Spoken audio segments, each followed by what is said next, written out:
Mobile ব্যবহারকারীদের ওপর এবার অতিরিক্ত চাপ কেন্দ্রীয় সরকারের তরফে। চালু হচ্ছে নয়া নিয়ম। বর্তমানে দেশ জুড়ে মোবাইল ফোন ব্যবহারকারীদের সংখ্যা দিন দিন বেড়েই চলেছে। এবার সেই সুযোগ নিয়ে তার উপর চাপ সৃষ্টি করতে চলেছে কেন্দ্রীয় সরকার। সদ্য তৃতীয়বারের জন্য প্রধানমন্ত্রী হিসেবে শপথ নিলেন নরেন্দ্র মোদী। নতুন মন্ত্রিসভাতে টেলিকম দপ্তরের মন্ত্রী পদ পেয়েছেন জ্যোতিরাদিত্য সিন্ধিয়া। আর তারপরেই মোবাইল বা সিম কার্ড ব্যবহারকারীদের নিয়ে নতুন নির্দেশিকা জারি হতে চলেছে দেশ জুড়ে। জানা গিয়েছে প্রত্যেক চালু সিম কার্ড ধারকদের এবার রিচার্জের পাশাপাশি সিম চালু থাকার জন্য আলাদা করে চার্জ দিতে হবে। আর এই সিদ্ধান্তের পরেই মাথায় হাত মোবাইল ব্যবহারকারীদের। উল্লেখ্য, মোবাইল রিচার্জের দাম দিনে দিনে হু হু করে বৃদ্ধি পাচ্ছে। সেই রিচার্জ করতে নাজেহাল হচ্ছেন সাধারণ মানুষ। তার উপর এই সিদ্ধান্তে আরও কিছুটা অস্বস্তি সৃষ্টি হলো মোবাইল ব্যবহারকারীদের। এর ফলে যেমন টেলিকম ব্যবস্থা ভালোভাবে পরিচালনা করা যাবে, ঠিক তেমনি কেন্দ্রীয় সরকারের আয় অনেক গুণ বেড়ে যাবে।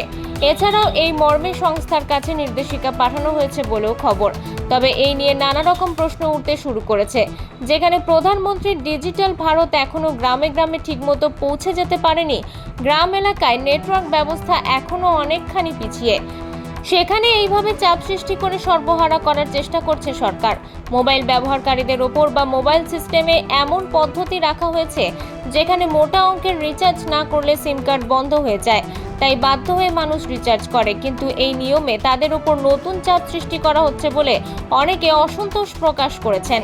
এর ফলে হয়তো মোবাইল ব্যবহারকারীদের সংখ্যা কমতে পারে বলে অনুমান করছেন বিশেষজ্ঞ মহল। তবে এই বিষয়টিকে অন্য কোনো চোখে দেখছেন না বিরোধীরা। তাদের সাফ দাবি, নিজেদের কোষাগার ভরাতেই এই উদ্যোগ। তবে এই নেতিবাচক দিকটি সরকারকে বিরাট ক্ষোভের মুখে ফেলবে বলে অনুমান সবার।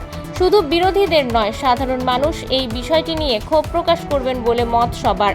তবে সাধারণ মানুষদের জন্য এই বিষয়টি এখনো ঘোষণা হয়নি, সবটাই আলোচনা স্তরে রয়েছে বলে সূত্রের খবর। তবে এটি খুব শীঘ্রই চালু হতে পারে দেশে, এবং তারপরেই সাধারণ মানুষের মোবাইল খরচ আরও এক গুণ বাড়তে চলেছে। Bureau report, JB news.